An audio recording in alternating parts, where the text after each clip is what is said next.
Je crois que les filles m'aiment bien parce que je suis un peu mystérieux comme Light Yagami. Je suis toujours seul, au récré je m'assois sur un banc avec ma capuche et ma tête baissée, et quand quelqu'un passe à côté de moi, je chuchote des trucs du genre Okawari no Suzuki. Ça ne veut rien dire, mais ça fait mystique, les gens sont intrigués. Et c'est ainsi que je grandis. Vous l'avez compris, je suis fan de Classroom of the Elite.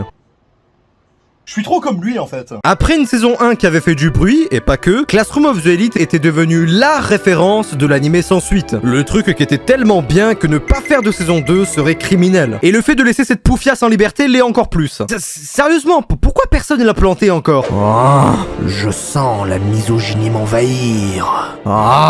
Tout était trop bien pour ne pas faire de suite. Et je suis d'accord. Le cadre de l'école recluse avec son propre système d'autosuffisance et de société, complot, les citations en début d'épisode, l'opening de fou, l'ambiance de malade, les différents personnages, épreuves, et un personnage principal qui était si grand qu'il faisait de l'ombre à presque tout le casting. Je vous présente Ayano Koji. Peu importe la situation ou le cadre, Ayano Koji restera toujours la raison principale de regarder ou de lire Classroom of the Elite. Qui ne serait pas intéressé par un personnage qui atteint ses objectifs par la seule force de son plan machiavélique? Et je le dis là dans son sens le plus strict. Machiavélique vient de Niccolo Machiavelli, avec l'accent, francisé en Nicolas Machiavel, dont est dérivé l'adjectif machiavélique, car ce publiciste italien a sorti son traité politique, Le Prince, dans lequel il pense sincèrement que la fin justifie les moyens. Et il est intéressant de voir la route prise par Ayano Koji qui retrace tous les préceptes de Machiavel, affaiblir une puissance, la rendre tellement vulnérable que c'est finalement le peuple lui-même qui vient ouvrir les portes vers notre but, ce qu'ici a fait Ayano Koji en laissant l'harcèlement se produire dans la saison 2, ainsi elle est détruite et se retrouve sans aucune possibilité de négociation, mais aussi cela lui donne l'occasion d'être son messie, la personne qui l'a sauvée, la protège, en gros, un allié de taille.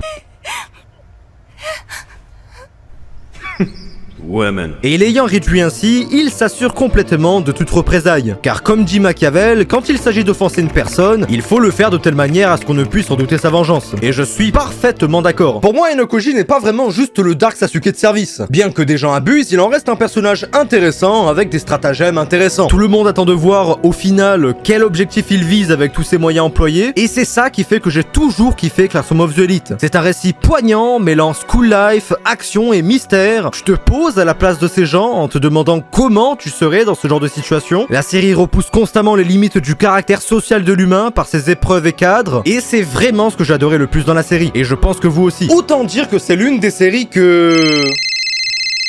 Attendez. Oui? Oui? D'accord, je vais leur dire. D'accord. Alors, Enfin bref, soyons sérieux, malgré tout ça, il y a une certaine ambiance en ce moment dans la communauté, et ce depuis... Je sais pas si je peux le dire, depuis... le début de la saison 2. Les gens sont mitigés. C'est bien ou c'est pas bien? C'est fait un tubé ou pas? Moi, je vous avoue que mon avis a changé avec les années. Avant, je rouspétais fortement quand je voyais que l'anime s'éloignait du light novel. J'étais là en mode c'est le système des étoiles, là ils ont pris les planètes, c'est pas fidèle. Oh, on est où là? Voilà, j'ai changé sur ce point-là quand même. Et sur ce point-là, je vais vous dire ce que je pense. Arrêtez de nous casser les couilles. Oui, c'est pas l'adaptation parfaite, mais tant qu'on kiffe au final, j'en ai rien à foutre de savoir qu'on ait respecté scrupuleusement l'adaptation du light novel ou pas. Car tu lis le light novel pour des raisons différentes de ceux qui regardent l'anime et apprécient. Et vouloir imposer ta vision et ton point de vue de lecteur à de simples gens qui kiffent l'anime, oui, ça casse les couilles, voilà, faut le dire. Probablement que l'anime serait mieux s'il suivait correctement le roman léger. Mais c'est pas la peine de faire des pavés dignes du mur de Berlin pour le faire comprendre. Waouh. Mais alors, y a pas de problème du coup. J'ai pas dit ça. J'ai pas dit ça. Malgré le fait qu'on puisse apprécier l'anime sans respecter le light novel, bah il faut maintenant tenir compte de l'avis sur l'anime exclusivement. Et plus je me penche dessus, plus je trouve à redire. Je pense sincèrement que Kadokawa nous douille avec sa saison 2. Et je vais vous dire pourquoi. Et aussi pourquoi je trouve que la saison 2 est moins bien. Dans un premier temps, je pense surtout que ça vient du fait qu'il y a 5 ans, dans mon cas personnel, j'avais regardé la série alors que je commençais plus ou moins les animés et les mangas. Et si vous êtes dans mon cas, 5 ans après avoir regardé bien d'autres animés, Erased, Shinsekai Yori, Devilman Crybaby, vous réalisez que la saison 1 de ce que vous avez vu n'était pas si folle que ça en fait. Entre temps, vous avez regardé de meilleurs trucs, pas toi, et c'est ce qui vous a fait relativiser sur votre expérience. Et c'est normal. Deuxièmement, je pense que ça vient du fantasme de la saison 2. Comme disait un grand homme, on convoite surtout ce que l'on n'a pas, ce que l'on désire. Bah là, pour la saison 2, le schéma est le même. On a attendu je ne sais pas combien de temps pour avoir la saison 2, et on a enfin eu ce qu'on voulait. Bien. Et maintenant, qu'est-ce qu'on fait? Quand on a finalement tout ce qu'on désirait, que reste-t-il? Regarde à la série, bien évidemment. Mais avec ce que j'ai dit avant et ce que je vais dire après, le kiff ne sera jamais le même qu'au premier visionnage de la saison 1. Et c'est factuel. Donc je pense aussi que c'est l'inaccessible qui fait que ça rendait ça si bien et si hypant. Le rêve inatteignable, le rêve américain. Et en troisième, je pense aussi que ça vient de l'anime en lui-même. Hein. Quand t'attends 5 ans pour une série, pour une suite d'animés, bah on s'attend très certainement à un truc de fou, une dinguerie. Et là, la seule différence notable avec la saison 1, c'est le jeu de couleurs un peu plus prononcé. Hein. Enfin, je veux dire, même l'opening. La musique est super, hein, mais niveau visuel, y a que des images mouvantes, avec des petits effets par-ci et par-là. Dans l'opening 1 de la saison 1, ils avaient eu la décence de faire des plans stylés, des textes stylés qui défilent avec des citations, les personnages qui marchent, qui hochent la tête, ces effets de lumière. Là, dans la saison 2, non. Que des images, que des effets Sony Vegas. Regardez ces fils de pute. Ils ont simulé la marche du personnage en le mettant en haut et en bas. Non mais non, c'est trop là, non c'est trop. Je suis actuellement en train de marcher. Les seuls moments de vraie animation, de véritable animation dans l'opening, c'est un cul mal dessiné, mais qui suffit amplement à activer mes neurones. Le gros fessier. On parlait de quoi déjà? Mais là je parle pas juste de l'opening. Toute la saison 2 est mauvaise en termes de dessin. Là où la saison 1 était passable, la saison 2 devient terrifiante. D'ailleurs, petite compilation, tiens.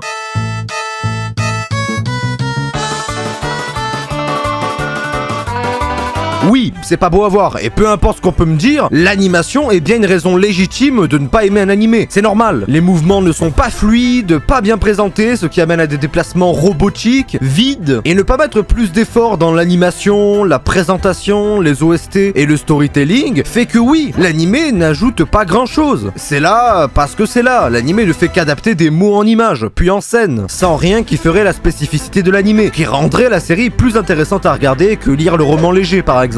Malgré tout, faut pas se leurrer, hein, j'aime toujours l'animé. Bah, je sais pas vraiment pourquoi, mais... Ah, si, parce que même autour de l'intrigue sérieuse, mêlant psychologie, sérieux, social et politique, Nibar!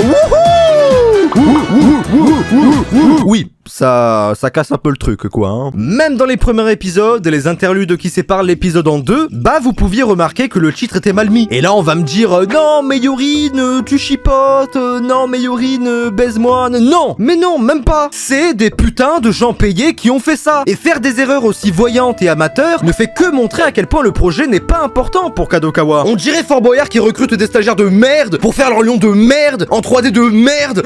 Ça fait beaucoup de merde quand même. Bah là c'est pareil. Et franchement, pour tout le soutien que les fans ont apporté à l'adaptation animée pendant 5 ans, je trouve que c'est culotté, même si le mot est fort. Le problème, c'est que là, je comprends les spectateurs. Ce qui a fait le succès de l'œuvre, c'est bien la saison 1. Saison 1 qui n'avait pas de caractéristiques particulièrement élevées en termes d'animation, de mise en scène ou de réalisation. Il y avait de bonnes idées, par contre. Bah là, si on se limite à cette qualité et que les gens aiment, pourquoi faire mieux? À l'inverse, si demain Demon Slayer baissait sa qualité de production, ça se remarquerait direct. Les gens râleraient et les choses bougeraient. Alors que dans le cas présent, rester dans la même ligne directrice ne fait pas de dégâts, personne ne réagit, alors que ça devrait, on vaut mieux que ça normalement, on mérite mieux que ça. Mais là le problème vient surtout de Kadokawa, hein, et de leur promesse de faire 40 productions d'animés en un temps record. Hein. Tout sur la quantité et pas grand chose sur la qualité. Quatrièmement, c'est sûrement la phase de transition des fans entre le moment de l'annonce et tout ce temps à attendre la saison 2. Car oui, certains comme moi ont préféré directement lire le light novel et n'ont pas été déçus. Donc beaucoup se sont rapidement détachés de cette adaptation animée qui en le réalisant ne faisait pas très honneur à son matériel source. Et il y a vraiment un dernier truc qui me chiffonne, hein, mais vraiment un dernier truc.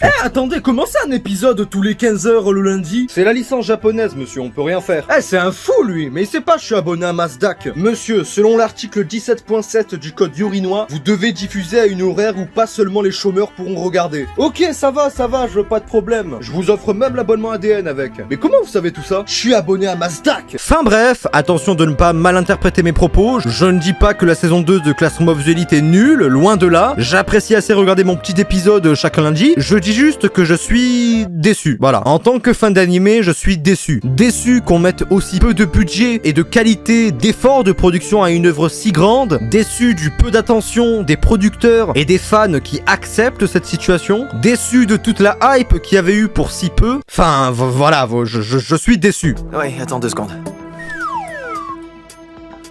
Je vois tout à fait. Malheureusement, Kadokawa a fait ce que je craignais le plus. Ils nous ont fait « Ah, vous voulez votre saison 2 ? Bah tenez, la voilà !» C'est vraiment pour eux juste une course effrénée à l'argent. On cherche vraiment à essorer la dernière goutte de thune de la licence. Et ils en ont absolument rien à foutre. Parce que beaucoup de fans se complaisent dans cette médiocrité. Beaucoup de gens n'osent pas dire que c'est nul, qu'ils ont été déçus. Et du coup, l'industrie continuera de la sorte si on continue comme ça. Pour ça qu'aujourd'hui, au risque de me faire beaucoup d'ennemis, parce qu'il y a beaucoup de fans de Classroom of the Elite sur ma chaîne, je vous partage le mécontentement qu'est le mien. Et qui j'espère est aussi le vôtre d'une certaine façon. J'avoue avoir vu trop bon nombre de bonnes séries être mis plus bas que terre à cause de ce genre de problème. Et c'est ce qui peut vraiment niquer une licence, hein. Enfin bon, j'espère que ça ne sera pas le cas pour Classroom of the Elite, parce que je suis vachement fan de la licence quand même. Et si cette vidéo vous a plu, n'hésitez pas à vous abonner, à mettre un like ou voir cette vidéo directement, ça me ferait assez plaisir. Dites-moi en commentaire ce que vous en pensez, si vous aussi vous êtes déçus ou si au contraire vous vivez votre meilleure vie. Car sur ce, c'était tout pour cette vidéo, j'espère que vous aura plu et qu'elle vous aura aidé. Si c'est le cas, n'hésitez pas à vous abonner, liker, partager, ça me ferait vraiment super plaisir. Quant à moi, je vous dis à une prochaine vidéo. En attendant, portez-vous bien. Ciao, bye. Step by step, hold on till we die, but remember to take a hold of your light. Change might bring you back the start, but no one will help you throughout. We won't fall back up, nothing slows us down since the sky's still waiting for us to let out. To take a chance in this crazy world we call Earth, will go drowning around.